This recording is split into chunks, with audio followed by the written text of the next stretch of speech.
नमस्कार। देखिए, आज हम जो है आज हम चर्चा करेंगे उदित राज जी जो ट्वीट किए हैं देश के सर्वश्रेष्ठ पद पर आसीन महामहिम राष्ट्रपति जी के बारे में। मैंने आप लोगों से अनुरोध भी किया था कि अगर आप लोगों का कोई सवाल होगा तो आप चर्चा के दौरान आप लोग सवाल पूछ सकते हैं कि आज उदित राज जी जो अशोभनीय बात कहे हैं उस पे कांग्रेस के द्वारा अभी तक माफ़ी नहीं मांगा गया, उदित राज जी के द्वारा भी नहीं मांगा गया और न कांग्रेस के तरफ से आधिकारिक कोई बयान आया। यह पूरी घटनाक्रम क्या है पहले इसको समझते हैं। कांग्रेस के बड़े नेता हैं उदित राज जी। उदित राज जी एक ट्वीट करते हैं, ट्वीट में लिखते हैं आदरणीय राष्ट्रपति महोदया जी के लिए कि द्रौपदी मुर्मू जैसा राष्ट्रपति किसी देश को न मिले। और क्या लिखते हैं कि चमचागिरी की हद है। किसके लिए लिखते हैं? देश के संवैधानिक पद पर, सबसे बड़े संवैधानिक पद पर बैठे हुए एक दलित, एक आदिवासी महिला के बारे में इस तरह की अशोभनीय बात करते हैं। अब सबसे बड़ी बात है कि क्या ये कांग्रेस का पहला बयान है या कांग्रेस की तरफ से इसके पहले भी बयान आ चुके हैं। तो देखिए, इसके पहले कांग्रेस के एक नेता हैं अजय आलोक जी। वो कहते हैं कि ये राष्ट्रपति अमंगलकारी हैं देश के लिए, ये तय करते हैं और बताते हैं। दूसरा बयान आता है अधीर रंजन चौधरी जी, कांग्रेस के बड़े नेता हैं। अधीर रंजन चौधरी कहते हैं राष्ट्रपति नहीं राष्ट्रपत्नी कहिए। कौन कहता है? कांग्रेस के नेता अधीर रंजन चौधरी जी। चलिए, अधीर रंजन चौधरी जी बाद में माफी मांग लेते हैं, लेकिन उदित राज जी इस बयान पे खेद भी नहीं व्यक्त करते हैं, दुख नहीं व्यक्त करते हैं और माफी भी नहीं मांगते हैं। देखिए, हमारे साथ बहुत सारे लोग जुड़ गए। सत्येंद्र जी जुड़ गए हैं, प्रिंस जी जुड़ गए हैं, सत्यमणि त्रिपाठी जी जुड़ गए हैं। आप लोगों का कोई सवाल होगा टेक्स्ट मैसेज से आप पूछ सकते हैं। अब चर्चा को आगे बढ़ाते हैं। कोई भी राजनीतिक पार्टी का व्यक्ति कोई बयान देता है तो उसका कोई उद्देश्य होता है, बिना किसी उद्देश्य के वो बयान नहीं देता है। तो क्या उदित राज जी जो ये बयान दिए हैं, क्या कांग्रेस अपने फायदे के लिए इस तरह का बयान दे रही है? महिला का अपमान कर रही है, वो भी एक दलित महिला का। आज पूरे देश की आधी आबादी महिलाओं का है और जो ऐसे संवैधानिक पद पे हैं जो देश के कानून को अंतिम मुहर लगाता है। जहां से कोई कानून पास होता है उसको आप क्या कहते हैं? किस तरह की अशोभनीय बात करते हैं और आप कहते हैं कि मेरा निजी राय है। निजी राय क्या होता है राजनीति में? आप किसी पार्टी से जुड़े हुए हैं, उस पार्टी से हटा दिया जाए तो सत्यमणि त्रिपाठी जी पूछते हैं भैया कांग्रेसियों को महिलाओं के प्रति ऐसा व्यवहार क्यों है? देखिए सत्यम जी, ये पहला बयान नहीं है। हमने बताया कि जो देश का सबसे बड़ा संवैधानिक पोस्ट है उसके लिए भी अधीर रंजन चौधरी जी बयान देते हैं, उदित राज जी बयान देते हैं, अजय जी बयान देते हैं। लेकिन इसके पहले भी ढेर सारे बयान ऐसे आ चुके हैं महिलाओं के लिए। कर्नाटक विधानसभा के पूर्व अध्यक्ष, पूर्व विधायक इनके के.आर. रमेश कहते हैं, दुष्कर्म के मामले में कहते हैं कि रेप के मजे लो, मतलब जो दुष्कर्म हो रहा है उसकी निंदा नहीं करते हैं और कहते हैं महिलाओं को इसका मजा लेना चाहिए। जब बलात्कार से आप न बच पाए तो आप लेट जाइए और उसका मजा लीजिए। मतलब इतनी ऊंची, इतनी छोटी बात जो कहते, शर्म आ रही है। कौन कहता है? कर्नाटक विधानसभा के पूर्व अध्यक्ष और कांग्रेस के नेता, ऐसे बयान को कहते हैं। दिग्विजय सिंह बड़े नेता हैं इनके, वो भी एक बयान सत्यम जी जारी करते हैं। महिलाओं के प्रति इनकी सोच देखिए, और अपने ही पार्टी के एक वरिष्ठ नेता आदरणीय जयंती नटराजन जी को कहते हैं कि ये बहुत टंच माल है। किसको कहते हैं? एक महिला को, जो उन्हीं की पार्टी की नेता है। इससे आप सत्यम जी समझ सकते हैं कि किस तरह की विचारधारा, क्या डीएनए में है कांग्रेस के। कमलनाथ जी जो मध्य प्रदेश के मुख्यमंत्री भी रह चुके हैं, केंद्र में बड़े नेता भी रह चुके हैं, और वो बयान देते हैं, कहते हैं कि महिलाओं को सजावट और कोटा के आधार पर टिकट नहीं मिलना चाहिए। कोटा से क्या तात्पर्य है आप इसको समझ सकते हैं। संजय राउत इनके आधिकारिक प्रवक्ता, उनका बयान देख लीजिए किस तरह का बयान आता है। भारतीय जनता पार्टी की वरिष्ठ नेता, केंद्र में 2 बार की मंत्री स्मृति ईरानी जी को कहते हैं, कल तक आप पैसे के लिए ठुमके लगा रही थी। कौन कहता है? संजय राउत जी, कांग्रेस के नेता, कांग्रेस के राष्ट्रीय प्रवक्ता। कल तक आप पैसे के लिए ठुमके लगा रही थी और आज आप राजनीति सिखा रही हैं। मतलब महिलाओं के प्रति इनों के मन में कैसे कैसे भाव आते हैं। कोई आइटम कहता है, कोई जलेबी कहता है, कोई कुछ कहता है। तो आप समझ सकते हैं कि जिनकी ऐसी मानसिकता है वो लोग क्या कहेंगे। राहुल गांधी जी स्वयं इस पार्टी के बड़े नेता हैं, और महिलाओं के प्रति उनका सोच देखिए, एक धर्म के प्रति उनका सोच देखिए। वो कहते हैं कि मंदिर नहीं जाना चाहिए। मंदिर में खास करके हिंदू लड़के जाते हैं लड़कियां छेड़ने के। ये कौन कहता है?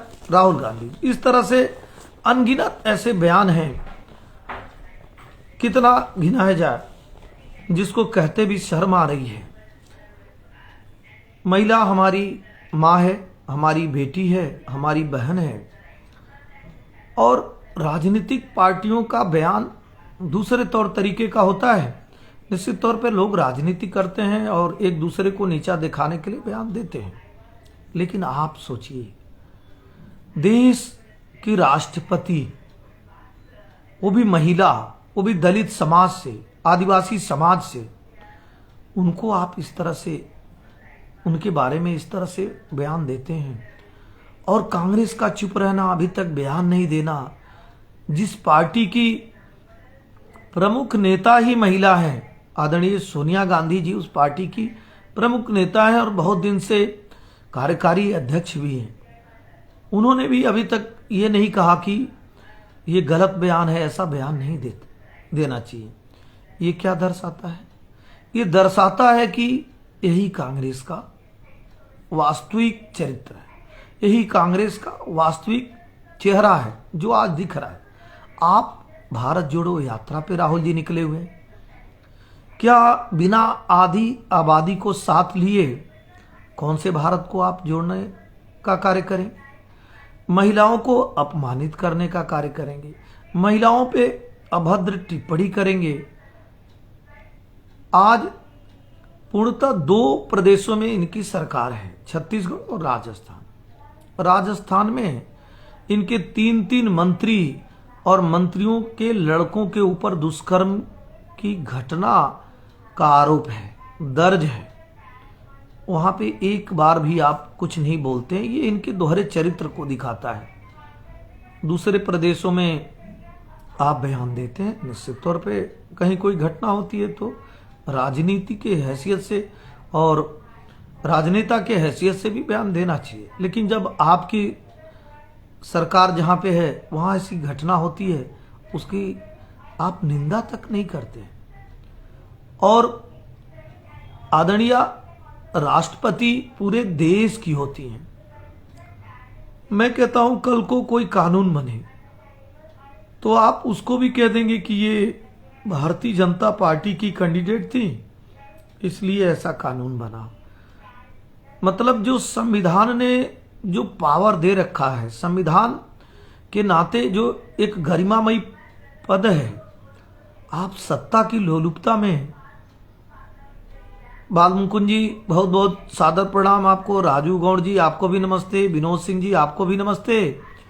हम लोग चर्चा कांग्रेस की महिला विरोधी विचारधारा पे कर रहे हैं कि आप ऐसे ऐसे बयान देते हैं सत्ता की लालच में। मतलब आप जब सत्ता में नहीं रहेंगे तो आप कुछ भी करेंगे। ये तो उन बच्चों की तरह है जिन बच्चों की बात जब नहीं मानी जाती है, जैसे जनता ने इनके लिए दरवाजे बंद कर दिया, तो जब बच्चों को के लिए दरवाजे बंद कर दिए जाते हैं तो पहले रुदन करते हैं, रोते हैं, फिर वो दरवाजे को पीटते हैं और फिर वो अधीर रंजन जी की तरह और कांग्रेस के उदित राज जी की तरह गाली देने का कार्य करते हैं। बाद में अपना ही नुकसान करके वो अपने ही सर को दीवार में और उस फाटक पे दे मारते हैं। मुझे लगता है कि आज उदित राज जी के द्वारा कांग्रेस वही कार्य कर रही है। और शिवम जी आपका अच्छा सवाल है कि 2001 में राहुल गांधी जी एक जनसभा को संबोधित करते हुए उन्होंने कहा था कि हमारी सरकार आएगी तो हम नहरों की सिंचाई के लिए बेहतर इंतजाम करेंगे। ये तो कांग्रेस है, वो क्या महिला की बात करेंगे। अच्छी बात है। देखिए, राजस्थान के 3 घटनाओं की जिक्र मैं करूंगा। राजस्थान सरकार में जल मंत्री हैं डॉक्टर महेश जोशी। उनके बेटे रोहित के खिलाफ जयपुर के 23 साल की एक बेटी ने दुष्कर्म का केस दर्ज करवाया और वो कहती है कि रोहित जो हमें पहले नशे की गोलियां देता था, फिर हमारे साथ दुष्कर्म की घटना को अंजाम दिया, फिर हमारे मांग में सिंदूर भरा कि हम शादी कर लिए, कोई बात नहीं, हनीमून पर उसके साथ गया और जब वो प्रेग्नेंट हो जाती है उसका एबार्शन करा देता है और बाद में उसको छोड़ देता है। ये राजस्थान के एक मंत्री के बेटे महेश जोशी के बेटे पे आरोप है, उनके खिलाफ एफआईआर है। अब इनकी सोच को देखिए, कैसी कैसी बात करते हैं। राजस्थान देश और दुनिया में तमाम बड़े चीजों के लिए जाना और पहचाना जाता है, लेकिन कांग्रेस के एक मंत्री धारीवाल जी कहते हैं कि आप जानते हैं कि कांग्रेस की जो राजस्थान की सरकार है वहां रेप क्यों नंबर 1 पर है? क्योंकि राजस्थान मर्दों का प्रदेश है। मतलब मर्दों का प्रदेश में क्या होता है? वो तो महाराणा प्रताप की धरती है, देश की आन बान शान को बढ़ाने वाली धरती है, मां बहन बेटियों की इज्जत बचाने वाली धरती है। लेकिन अब राजस्थान के लोगों की ये चाल और चरित्र देख लीजिए। मध्य प्रदेश में कांग्रेस के एक बड़े नेता हैं सज्जन सिंह वर्मा जी। वो भारतीय जनता पार्टी की एक वरिष्ठ नेता इमरती देवी को के ऊपर टिप्पणी करते हैं, मजाक करते हैं और कहते हैं अब ये जलेबी बन गई है। जब लड़कियों की शादी की आयु 21 वर्ष करने की बात होती है तो कहते हैं लड़कियां तो 15 साल में ही प्रजनन की योग्य हो जाती हैं, फिर क्यों ऐसे इनकी आयु शादी की उम्र 21 साल की जा रही है? ये क्या दर्शाता है? कमलनाथ जी बीजेपी नेता इमरती देवी जी को कहते हैं क्या आइटम है। अजय सिंह अपनी ही पार्टी के एक नेता को, मध्य प्रदेश कांग्रेस के बड़े नेता हैं, आप भी जान लीजिए, अजय सिंह जी अपने ही पार्टी के एक नेता को कहते हैं क्या टिकाऊ माल है। अब देखिए, कांग्रेस महिलाओं को लेकर एक तरफ तो दिखावा करती है और दूसरी तरफ ऐसी घिनौनी, ऐसी छोटी, ऐसी ओछी बात करती है। इससे आप क्या हासिल करना चाहते हैं? आप मैसेज क्या देना चाहते हैं? अभी तक कांग्रेस ने स्पष्ट नहीं किया। आप हमेशा से देश को बांट के, 2 विचारधारा बना के और देश में बंटवारे की राजनीति करते रहे। आपकी छोटी सोच, ओछी छोट के नाते इस देश के कई भूभाग पे भारत का तिरंगा ही नहीं फहरता था। और देश की आजादी के समय जब भारत के तमाम बड़े नेताओं ने कहा कि पहले देश आजाद हो जाने दीजिए, फिर हम सभी भाई हैं, हम सभी हिंदुस्तान के रहने वाले हैं और हम मिलकर फैसला करेंगे कि हिंदुस्तान का रूपरेखा क्या होगा। चूंकि कांग्रेस पार्टी के एक बड़े नेता को लग रहा था कि अगर ऐसे ही देश का हो गया, आजादी मिल गई, तो हो सकता है कि हम प्रधानमंत्री न हो, क्योंकि बहुत सारे लोग तो दूसरे लोगों को पसंद करते हैं, सरदार पटेल जी को पसंद करते हैं। और अध्यक्ष के चुनाव में, कांग्रेस अध्यक्ष के चुनाव में ही वो देख चुके थे कि कांग्रेस के लोग भी सुभाष चंद्र बोस जी को अध्यक्ष बनाते हैं, न कि जवाहरलाल नेहरू को बनाते हैं। हमेशा से घिनौनी राजनीति करने वाले लोग देश की आवाम की आवाज न सुनकर अंग्रेजों की आवाज बनते हैं। अंग्रेज सोच रहे होते हैं मरता क्या नहीं करता, जाते जाते भी जैसे आदमी दूसरे पे वार कर देता, वैसे ही भारत पे एक बार और अंग्रेजों ने किया।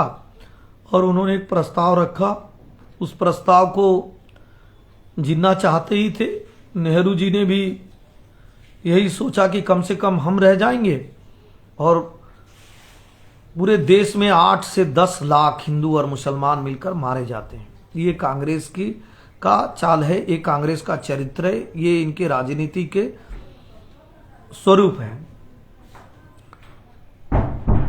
वहां के हिंदू भारत में आ जाते हैं क्योंकि वहां रहने लायक माहौल नहीं रहता है, और भारत से कुछ मुस्लिम पाकिस्तान में जाते हैं। बाकी भारत के लोग अपने भाई की तरह उनको तब भी रखते हैं और आज भी रखते हैं। अब चूंकि कांग्रेस को फिर लगता है कि हम किस तरह से ऐसी राजनीति करें कि कुछ लोग हमारे ही पक्ष में रहें, तो उन्होंने संविधान में तमाम ऐसे संशोधन करके एक धर्म को इस बात की आज़ादी देते हैं कि आप अपने धर्म के संस्थान, स्कूल, विद्यालय खोल सकते हैं। बाकी जो मेजॉरिटी के धर्म हैं, जैसे हिंदू धर्म हैं और सारे जो धर्म हैं, वो अपने धर्म की शिक्षा नहीं दे सकते हैं। ये कानून कौन बनाता है? कांग्रेस बनाती है। इसी देश में, जिस देश में जो धर्मनिरपेक्ष देश है, उसमें धर्म के आधार पे कानून बनता है कि फला धर्म अपने हिसाब के विद्यालय खोल सकता है, अपने धर्म की शिक्षा दे सकता है, लेकिन खास धर्म वाले लोग अपने धर्म की शिक्षा नहीं दे सकते हैं। किस बात की धर्मनिरपेक्षता? चूंकि वोट की राजनीति करनी थी, इस नाते ऐसा किया जा रहा है। जब सभी देसी रियासतों को पटेल साहब देश में मिला रहे थे, तो नेहरू जी कहते हैं कि आप ऐसा मत करिए।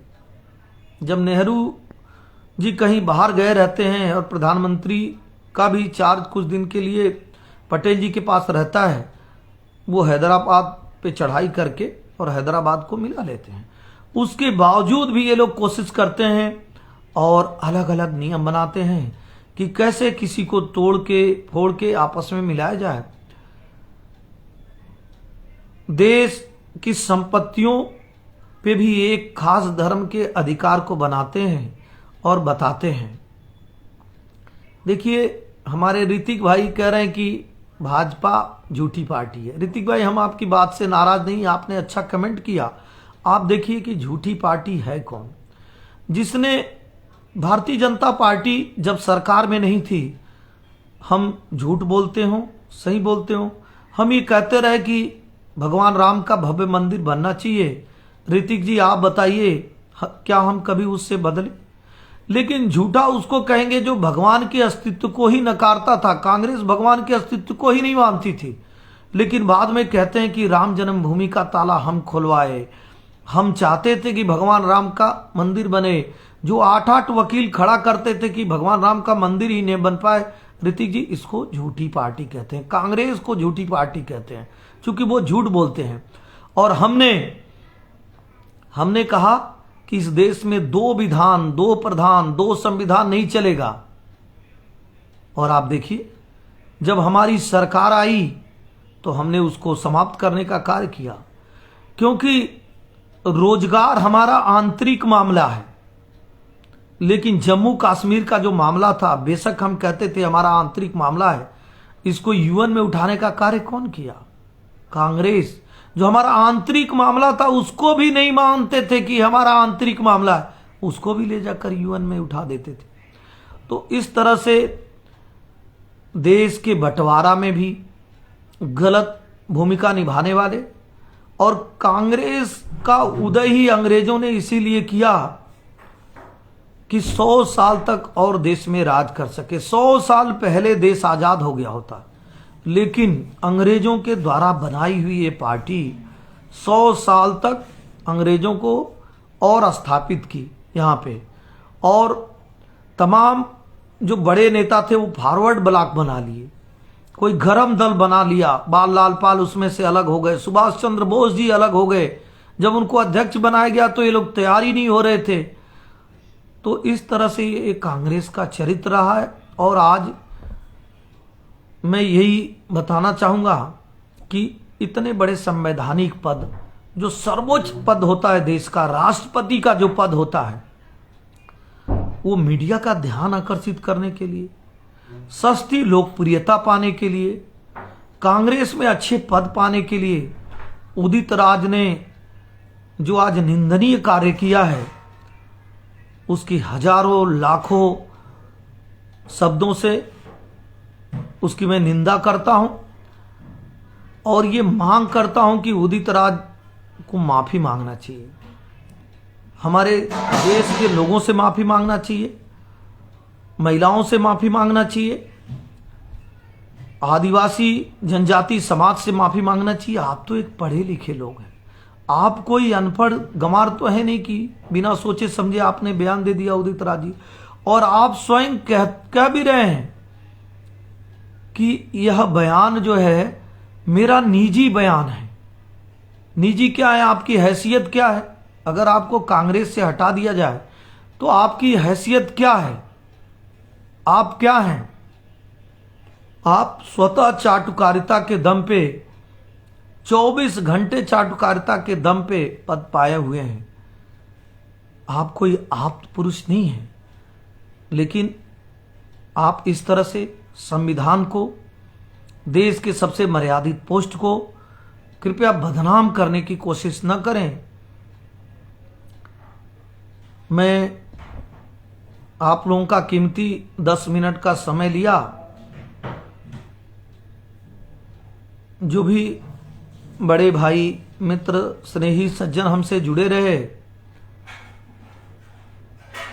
सभी का हम तहे दिल से धन्यवाद देते हैं कि आप लोग अपने बेस कीमती समय को निकालकर हमारे जैसे छोटे कार्यकर्ता की बात को सुने। और मैं आपसे अपील और अनुरोध करता हूं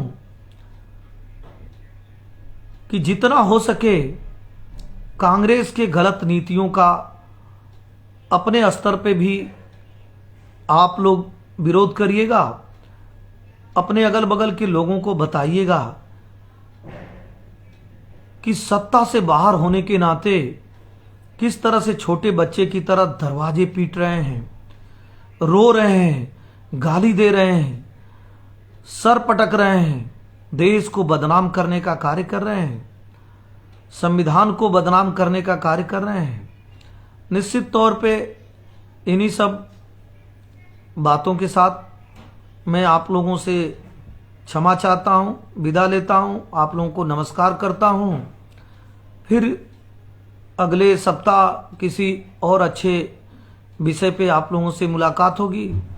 तब तक के लिए जय हिंद, जय भारत, जय श्री राम।